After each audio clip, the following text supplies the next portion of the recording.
더불어민주당이 남북공동선언의 국회 비준 동의를 위한 정부안 제출을 요구했습니다. 송영길 민주당 대표와 윤호중 원내대표를 비롯한 법여권 국회의원 180명은 정부안이 제출되는 즉시 국회 절차를 밟겠다고 야당을 압박했습니다.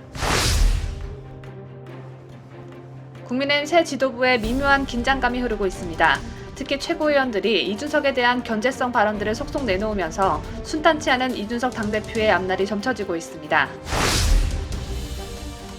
최재형 감사원장이 나라를 바로잡는 데 힘을 보태는 쪽으로 결심이 기울었고 빠르면 이달 안에도 결단을 내릴 수 있다는 관계자의 전언이 나왔습니다.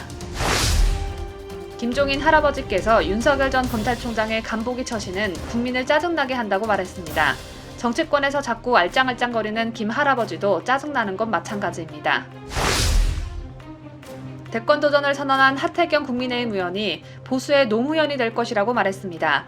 노무현이 되려면 어떻게 해야 하는지 제가 정확하고 상세하게 가르쳐주도록 하겠습니다. 정세균 전 국무총리가 동영상을 공유하는 SNS 틱톡에 다른 영상을 베껴 만든 영상을 올렸다는 의혹을 받고 있습니다. 표절 논란이 일고 있는 정세균 영상, 얼마나 똑같은지 분석해봅니다. 송영길 더불어민주당 대표가 광주 건설 현장 붕괴 사고에 대해 버스기사가 엑셀레이터만 조금 밟았어도 살 수 있었다며 희생자들의 사망을 버스기사 탓으로 돌렸습니다. 김원훈 광복회장의 모친이 허위사실을 바탕으로 독립유공자에 등록했다는 의혹에 대해 국가보훈처가 진위조사에 착수했습니다.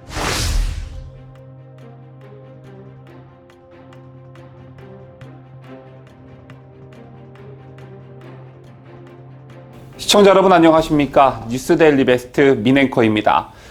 내년 대선을 앞두고 여야가 이슈 선점을 위해 여러 가지 화두를 던지고 있는 가운데 이것저것 다 해보다 결국 야당의 선전에 수사에 몰린 더불어민주당이 던진 화두는 북한 이슈인 듯합니다. 이런 분위기는 지난 한미 정상회담 이후 감지되기 시작했는데 먼저 이인영 통일부 장관은 한미 정상회담에 대해 남북관계뿐 아니라 미북관계의 대화를 재개하고 평화를 향해 한 발 나아갈 수 있는 충분한 여건이 조성됐다고 평가하며 밑밥을 깔았고 문재인도 회담 결과는 더할 나위 없이 좋았다며 자화자찬했었는데요. 하지만 미국의 입장은 확고했죠.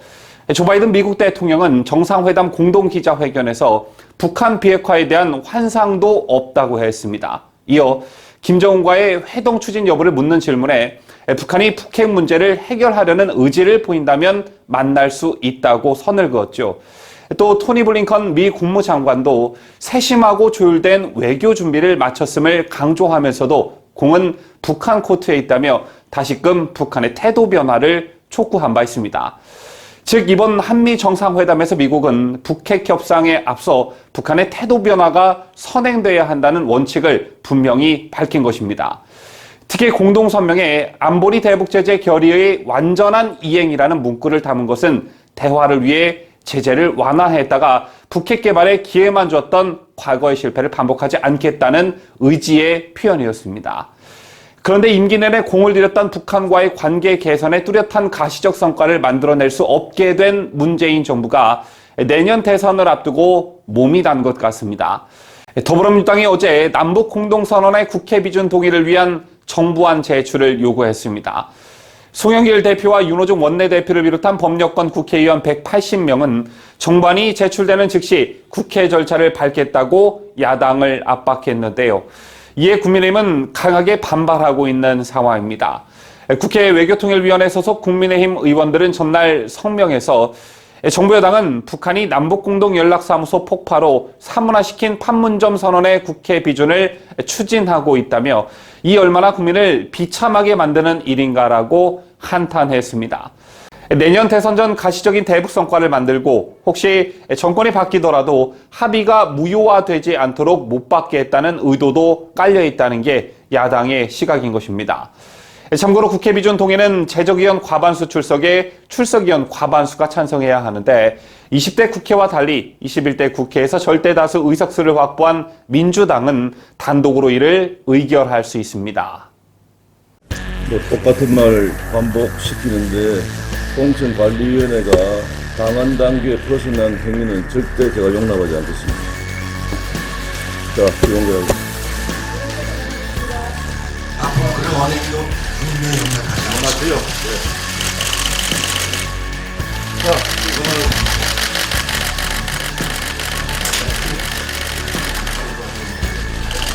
잘 돌아간다. 국민의 이런 모습을 보고 어떻게 이야기할지 정말 부끄럽다. 나라가 이 지경에 지금 위기에 처한데 지도부에서 계속 이런 모습을 보이다니. 시청자 여러분, 혹시 방금 보셨던 이 장면 기억하시는지요? 2016년 4.13 총선 공천규칙을 둘러싼 친박계와 비박계의 갈등이 공개적으로 표출된 장면인데요. 당시 이한구 공관위원장과 충돌했던 김무성 대표가 서청원 최고위원과도 설전을 벌이면서 공천룰을 둘러싼 당대표와 최고위 간 갈등은 최고점에 달했습니다. 이와 같이 겉으로 보기엔 당대표가 막강한 권한을 가지고 당을 좌지우지할 것 같지만 여러 견제 장치들이 있기 때문에 불가능에 가깝다고 볼 수 있는데요. 자, 물론 예전엔 총재라고까지 불리며 제왕적 당대표가 가능했던 세월도 있었으나 지금은 수직적 관계보다 최고위원들과의 조화를 이루며 수평적 관계로 변모했는데요. 그만큼 최고위원의 위상이 예전과 비교하면 많이 높아졌다고 볼 수 있습니다. 이런 이유에서 제가 지난 국민의힘 전당대회 과정에서 이준석 후보의 당선이 유력시 됐을 때 만약 이준석이 당대표가 된다면 이를 견제할 수 있는 최고위 구성이 굉장히 중요하다고 여러분들께 말씀을 드린 적이 있습니다. 그런데 다행히도 이준석 대표와 함께 새로운 보수당에서 활동했던 김용태 청년 최고위원 정도만 이준석계로 분류될 뿐 나머지 최고위원들은 비교적 고르게 잘 구성돼 최소한 당이 이준석 일변도로 흐르는 걸 견제할 수 있는 요건은 갖추게 됐는데요. 그 선봉장에 김재원 최고위원이 있습니다. 아직까지 전당대회가 끝난 지 얼마 되지 않았기 때문에 일종의 허니문 기간을 가지고 있지만 이 허니문 기간이 끝나면 이준석에 대한 견제가 본격적으로 시작될 것 같습니다. 슬슬 시동을 걸고 있는 국민의힘 최고위원들에 대한 소식 강추천 기자가 보도합니다. 이준석 돌풍과 함께 탄생한 국민의힘 새 지도부에 미묘한 긴장감이 감지되고 있습니다. 야권 유력 대권 주자인 윤석열 전 검찰총장의 입당 문제에 초점이 맞춰지면서 최고위원들의 견제성 발언이 나오고 있는데요. 김재원 최고위원은 언론과 통화에서 당 지도부가 윤 전 총장에 대해 비판적으로 보이는 이야기를 자꾸 하면 윤 전 총장 입장에서는 공정하지 않다는 인상을 가질 수도 있지 않겠느냐고 말했습니다. 최근 이준석 대표가 윤 전 총장을 겨냥해 막판에 뿅하고 나타난다고 해서 당원들이 지지해주지 않는다며 입당을 압박한 것을 겨냥한 발언입니다. 전당대회 과정에서 불거졌던 이준석은 유승민계라는 의구심도 깔린 것으로 보여집니다. 친박계 핵심으로 불렸던 김 최고위원은 나경원 전 의원과도 가까운 사이입니다. 김 최고위원은 다른 대선 주자들도 입당을 요구하는데 그것은 입당하면 공격하겠다는 이야기 아니냐며 윤 전 총장의 이미지를 추락시키겠다는 의도가 뻔한데 당 지도부가 같은 목소리를 내면 공정성을 의심받을 수 있다고 주장했습니다. 김 최고위원은 이날 YTN 라디오에서 이 대표의 핵심 공약 중 하나인 공직후보자 자격시험에 대해서도 국민주권주의의 대원칙과 맞지 않고 설사 정당에서 공직후보자를 추천하는 경우에도 마찬가지라며 공개 비판했습니다. 신주류로 부상한 탈당파가 자격시험을 명분으로 내년 지방선거에서 지방조직을 대폭 물갈이하려는 것 아니냐는 것입니다. 다른 최고위원들도 이준석 견제에 시동을 걸 태세입니다. 조수진 최고위원은 이 대표가 당직 인선이나 일정 조율에서 최고위를 패싱하고 일방통행하고 있다는 불만을 드러낸 것으로 알려졌고 대권주자인 무소속 홍준표 의원이 영입한 인사였던 배현진 최고위원도 비공개 회의에서 홍 의원에 대한 조속한 복당 승인을 압박하고 있습니다. 자유대한민국을 수호하는 유대배 강추천입니다. 내년 대선과 관련해 현재 보수파에서 가장 관심을 많이 갖고 있는 게 윤석열 전 총장이 국민의힘에 입당하느냐, 또 안철수의 국민의당과 합당이 이루어질 것이냐, 그리고 한 가지가 더 있죠. 바로 최재형 감사원장이 현실 정치에 참여할 것이냐라는 문제입니다. 윤석열 전 총장과는 다르게 최재형 감사원장은 현재 정치적 중립성을 지켜야 하는 감사원장직에 있기 때문에 모든 언행이 조심스러울 수밖에 없을 텐데요. 하지만 최재형 감사원장을 잘 아는 측근들을 중심으로 현실 정치 참여와 관련한 얘기들이 꾸준히 생산되고 있습니다. 이런 가운데 최재형 감사원장이 이르면 이번 달 안에 결단을 내릴 수도 있다는 말이 나와 그 배경에 관심이 모아지고 있습니다.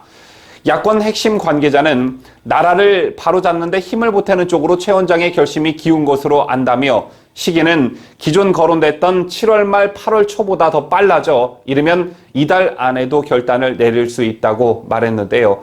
이 관계자는 이어 최 원장은 자신이 꼭 대통령이 되겠다는 생각보다는 정권 교체를 위한 힘이 되겠다는 뜻인 것으로 안다며 최 원장이 적극적으로 나서주기를 권하는 이들이 야권은 물론 법조계나 전직 관료들 중에도 많다라고 덧붙였습니다.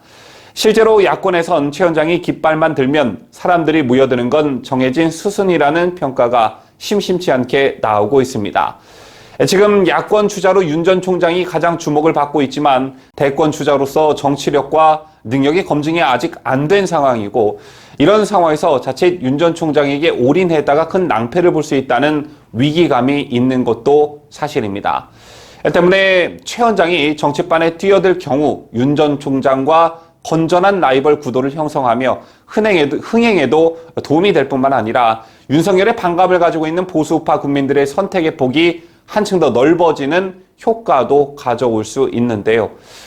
어쨌든 이런저런 얘기들이 모락모락 피어오르고 있는 것을 보면 최재형 감사원장의 결단이 임박한 것임에는 틀림이 없는 것 같습니다. 추미애의 대선 출마를 바라는 민심은 좌파 성향 국민들보다 우파 성향 국민들에게서 더 많다. 물론 데이터로 확인된 바는 아니지만 추미애 전 법무부 장관이 그간 엑스맨 역할을 톡톡히 했다는 측면에서 또 윤석열을 대권 주자로 키운 건 추미애의 역할이 8할 이상이라는 점에서 공공연하게 나오는 말인데요. 어제 이런 일이 있었습니다. 추미애 전 법무부 장관이 한 라디오 프로그램에 출연했는데 한 청취자가 난 국민의힘 지지자다라며 추 전 장관님 제발 대선 후보 되시길 바란다는 청취자 의견 문자가 있었습니다. 자, 그러자 약간 당황한 듯한 추미애가 그에 대한 답을 내놨는데 추미애는 언론이 추미애가 나오면 윤석열을 키운다라는 우스꽝스러운 프레임을 씌웠기 때문이라고 주장했습니다. 과연 추미애가 가만히 있었는데 언론이 근거도 없는 프레임을 씌웠을까요? 추미애는 이어 제1야당에선 변변한 대권 후보 하나 없다면서 윤석열 지지율만 올라라는 걸 누군가의 탓을 하고 싶어서 일부러 그렇게 얘기하는 거 아닌가 싶다라고 덧붙였는데요. 그러면서 한마디로 꽝 잡는 매가 두렵다고 저는 생각한다라며 윤 전 총장이 어떤 사람인가를 가장 잘 알고 있는 사람, 제가 지휘 감독자니까 라고 덧붙였습니다. 자신을 지휘 감독자라고 말하는 부분에선 아직도 자신이 법무부 장관, 윤석열이 검찰총장 이렇게 상하 관계에 있다고 착각하는 듯한 인상이었는데요. 보수파의 염원처럼 추미애가 민주당 대선 경선을 총괄해 꼭 대선 후보로 나오길 간절히 바라겠습니다. 윤석열 전 검찰총장이 여야 협공이라는 단어를 사용하면서 내 갈 길 간다라는 메시지를 전했습니다. 협공이라 함은 민주당과 국민의힘 양쪽에서 윤 전 총장을 끼고 공격한다는 말인데 윤 전 총장이 국민의힘도 자신을 공격하고 있다고 생각한다는 걸 알 수 있는 대목입니다. 윤 전 총장은 17일 이동훈 대변인을 통해 국민을 통합해 국가적 과제를 해결할 수 있는 큰 정치만 생각하겠다며 내 갈 길만 가고 내 할 일만 하겠다라고 말했습니다. 이런 언급은 더불어민주당이 전방위적으로 파상 공세를 가하는 가운데 이준석이 이끄는 국민의힘도 조속한 입당을 압박하는 상황을 겨냥한 것으로 보여집니다. 한편 이동훈 대변인은 이날 JTBC 뉴스에 출연해 이준석의 버스 정시 출발론을 두고도 국민은 버스나 택시에 관심이 없다고 말했습니다. 대선 후보라는 목적지에 버스를 타고 가든 택시를 타고 가든 자전거를 타고 가든 킥보드를 타고 가든 오토바이를 타고 가든 그건 중요한 문제가 아니라는 뜻으로 해석됩니다. 이동훈 대변인은 또 윤 전 총장은 자유민주주의, 공정, 상식의 가치에 동의하는 세력을 아울러야 한다고 본다며 김종인 전 국민의힘 비대위원장, 금태섭 전 의원, 진중권 전 동양대 교수도 곧 만날 것이라고 말했습니다. 윤 전 총장이 김종인 전 위원장을 만날 것이라고 말한 날 공교롭게도 김종인 전 위원장은 윤 전 총장이 국민들 짜증만 나게 한다고 말했습니다. 김종인이 이러한 말을 하기 전 유승민은 CBS 김현정의 뉴스쇼에 출연해 윤 전 총장은 간보기를 제발 그만하고 빨리 링 위에 올라오라고 말했는데 김 전 위원장이 유승민 발언에 동조하며 윤 전 총장을 비난한 것입니다. 윤 전 총장이 자신의 경쟁 상대라고 착각하는 유승민과 이준석 대표의 무한한 신뢰를 받고 있는 김종인. 이 둘이 그야말로 협공을 한 셈이 됐습니다. 김종인 전 국민의힘 비상대책위원장은 17일 윤석열 전 검찰총장의 정치 행보와 관련해 유승민 전 의원이 말했던 식으로 간을 보는 짓이라는 이야기를 듣게 될 수밖에 없다고 말했습니다. 김 전 위원장은 이날 KBS 사사건건에서 윤 전 총장이 그동안 자꾸 대권 출마에 대해 애매한 입장을 견지했기 때문에 국민으로부터 상당한 빈축을 살 수밖에 없는 처신을 했다고 밝혔습니다. 그러면서 5월 중순에 확실한 입장을 천명했으면 지금 윤 전 총장의 입지가 훨씬 더 좋아졌을 것이라고 강조했습니다. 앞서 김 전 위원장은 윤 전 총장이 5월 중순에 정치적 결단을 내릴 것으로 예상한 바 있습니다. 그런데 본인 예상과는 다르게 5월이 지난 이 시점에도 윤 전 총장이 결단을 내리지 않고 있다 보니 본인의 예상과 빗나가서 짜증이 나신 듯합니다. 본인이 짜증난 거면서 괜히 국민들이 짜증난다고 애둘러 말한 게 아닌가 하는 생각이 강하게 듭니다.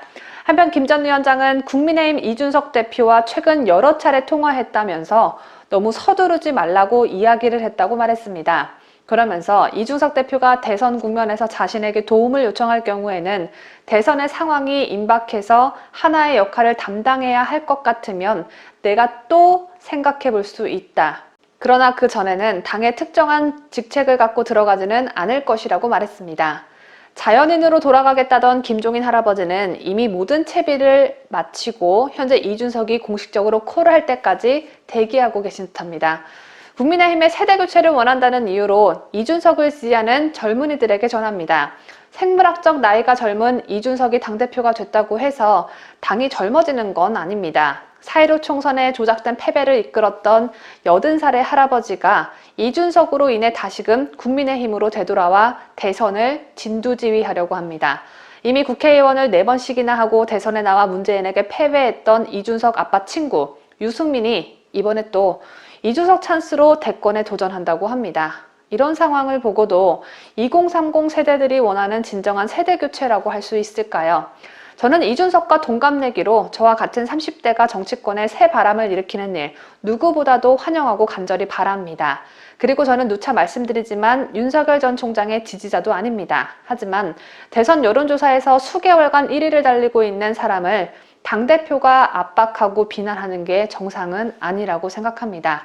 물론 이준석이 공공연하게 입으로 내뱉었던 유승민 대통령 만들고 이 말을 되짚어 생각해보면 이준석이 윤 전 총장을 공격하는 건 당연한 일이겠죠. 이렇게 사사로운 연애에 이끌려 그 누구보다도 구태 정치를 하고 있는 게 바로 36살 이준석입니다. 세대교체를 바라는 마음에 36이라는 숫자 딱 하나만 보고 그 이외의 것들은 모조리 다 간과했던 건 아닌지 다시 한번 생각해 보시길 바랍니다.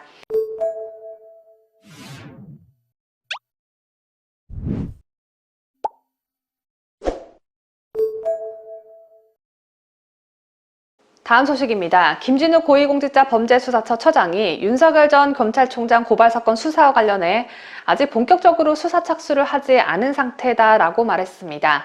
아직 관련자 소환 등은 없었다는 것입니다. 김 처장은 17일 과천 공수처 청사에서 열린 기자간담회에서 윤 전 총장 수사 착수 배경에 대해 공수처 사건 사무 규칙에 맞춰 입건한 것으로 특별한 의도가 있는 것은 아니라고 강조했습니다. 김 처장은 또 선거, 즉 대선에 영향이 없도록 진행하겠다고 말했습니다. 김 처장은 정치적 중립성을 지킨다는 명목 하에 정치적 논란이 있을 수 있는 사건들은 피하고 그 외 사건들로만 수사하기도 어렵고 바람직하지도 않다며 영향을 줄 의향도 없고 수사기관으로서 책임있게 말이 안 나오도록 하겠다고 했습니다. 하지만 국민들은 김 처장의 이러한 다짐을 신뢰할 수 없는 상황이죠. 이성윤 서울고검장, 당시는 중앙지검장이었던 이성윤을 황제 폐하처럼 모시며 정권의 충견 노릇을 한 게 이미 발각된 바 있는데 국민들이 김진욱 공수처장의 말을 어떻게 믿을 수가 있을까요? 김 처장은 공수처 출범 직후 이성윤 특혜 조사 논란과 관련해 국민께 심려를 끼쳐드린 점을 송구하게 생각한다며 신중하게, 무겁게 일 처리를 해야 했는데 그러지 못한 점 사과드린다고 말했습니다. 사실상 특혜 조사를 인정한 셈인데 윤 전 총장의 고발건은 과연 어떻게 수사를 해나갈지 기대가 모아집니다. 본인 주제도 모르고 대선 출마를 선언한 국민의힘 소속 하태경 씨가 보수의 노무현이 되겠다며 수도를 세종시로 옮기자고 제안했습니다. 하태경은 이날 세종시 노무현 기념공원에서 공약 발표회를 열고 국민투표법을 연내 개정해서 대통령 선거와 동시에 수도 이전 국민투표를 실시하자며 민주당스러운 행동을 일삼았습니다. 하태경은 서울과 수도권의 사람과 자본을 초집중시키는 발전 전략은 수명을 다했다며 청와대와 국회를 세종시로 완전히 옮겨 미완성으로 막을 내린 지방균형 발전의 새 판을 짜겠다고 말했습니다. 그러면서 서울은 글로벌 경제 문화 중심지, 즉 동아시아의 뉴욕으로, 세종시는 동아시아의 워싱턴으로 만들겠다고 터무니없는 발언을 연속적으로 내뱉었습니다.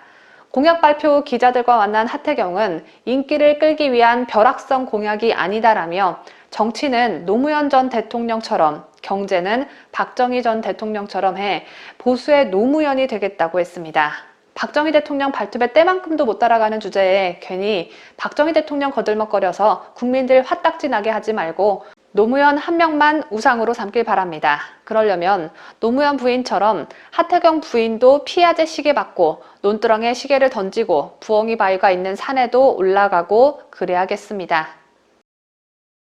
많은 논란을 일으키고 있는 김원욱이 광복회장에 오를 수 있었던 근본적 이유는 김원욱 회장의 모친인 전월순 씨가 광복 활동을 했다는 이력 때문이었습니다. 전월선 씨는 16세이던 1939년 중국으로 옮긴 뒤 조선의용대 부녀복무단에 입대해 일본군에 대한 정보를 수집하고 대원을 모집한 공적을 인정받아 독립유공자가 됐는데요.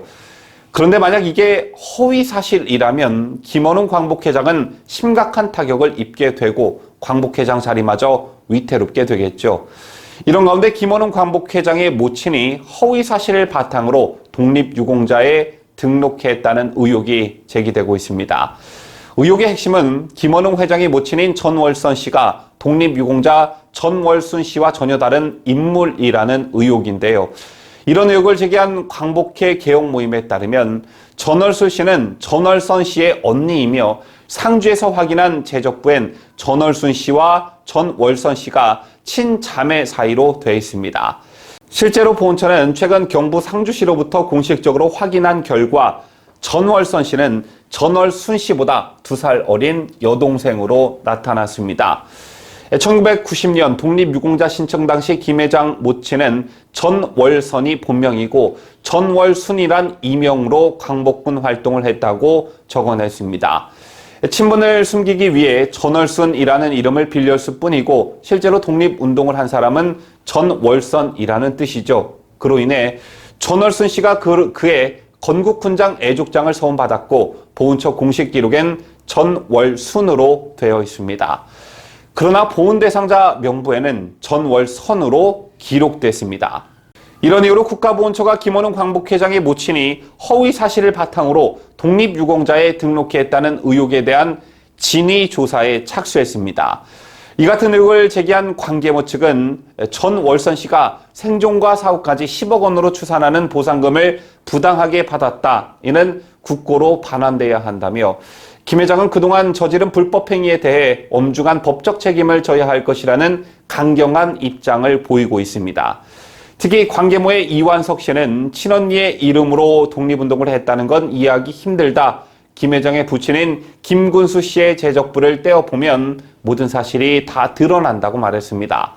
현재 김원웅 회장은 관계모의 의혹 제기에 대한 입장에 침묵으로 일관하고 있는 상황입니다. 어제 북한의 당 전체 회의에서 김정은이 이례적으로 경제 사정을 걱정하는 발언을 했죠. 북한 주민들의 식량 형편이 긴장해지고 있다, 즉 어렵다고 직접적으로 언급했는데요. 북한 경제 사정이 어디 오늘 내일 일이겠냐마는 대외적인 자리에서 경제 사정이 나쁘다는 취지의 김정은 발언은 매우 이례적이란 평가가 많았습니다.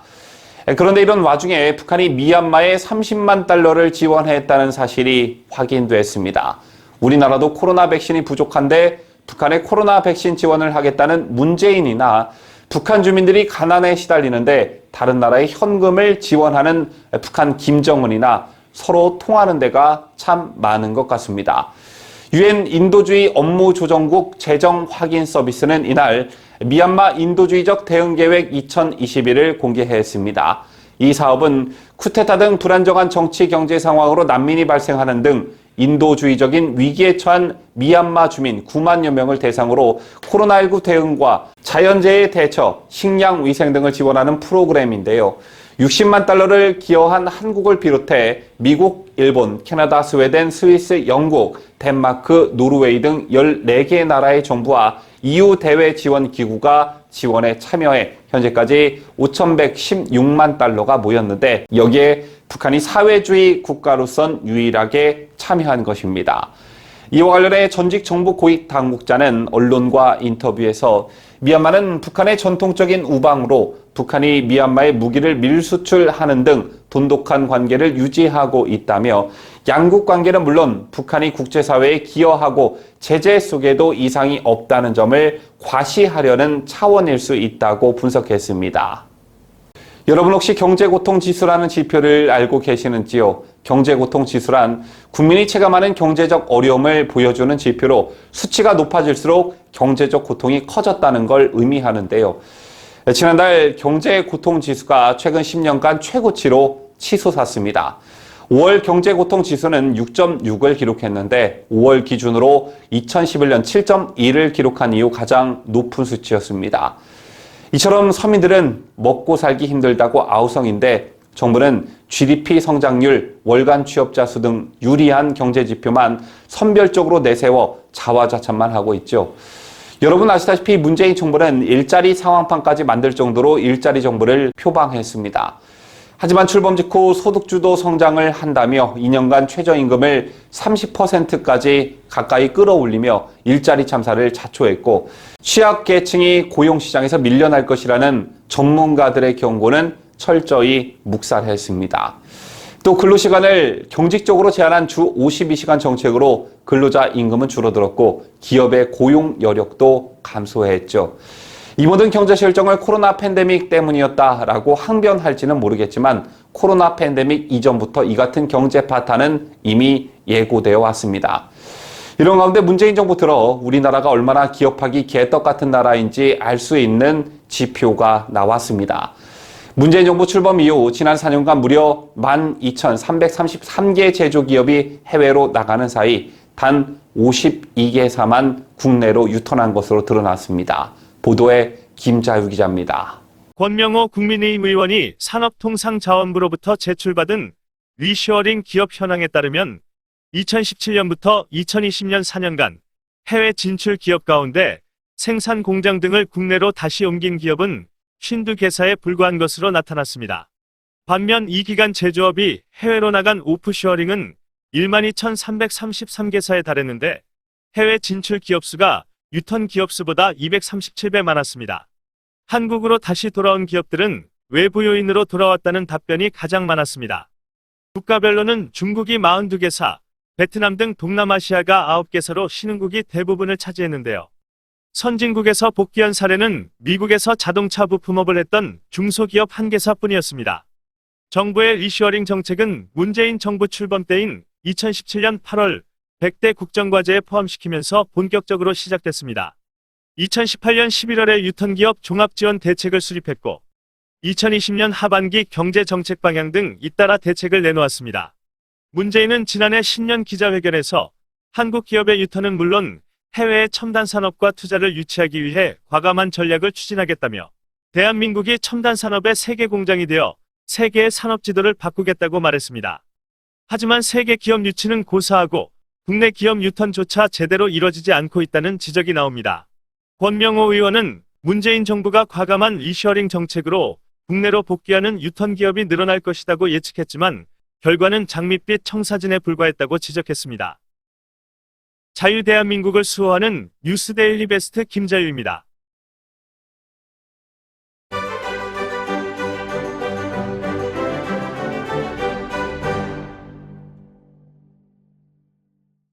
저희가 준비한 소식은 다 전해드렸습니다. 17일 종합뉴스 영상에 시청자 여러분께서 남겨주신 댓글을 소개합니다. 먼저 소소님께서 문흥식 도피 조력자요? 청와대 그 누구겠지요? 백신도 안 맞고 인천공항에서 프리패스로 비행기 탑승할 수 있게 할 수 있는 사람 몇이나 되겠어요? 책임 피하고 도피? 조사해야 합니다라며 광주 건물 붕괴 사고 연루 의혹을 받고 있는 문흥식 도피에 대한 의견을 남겨주셨습니다. 다음으로 세실리아 킴님께서 아무리 명품을 걸치고 꾸며도 주막집 옆편내 수준은 못 벗어나는군이라며 청와대에 사는 김모 씨의 패션을 평가해 주셨습니다. 오늘 소개해드린 소소님과 세실리아 킴님 외에도 댓글 남겨주신 모든 분들께 감사하다는 말씀 드립니다. 건강하고 즐거운 주말이 되시길 바라면서 오늘 뉴스 마치도록 하겠습니다. 끝까지 함께 해주신 여러분 대단히 고맙습니다. 뉴스데일리 베스트는 구독자 여러분의 소중한 구독료를 운영합니다. 여러분의 자발적 구독료 참여를 기다립니다.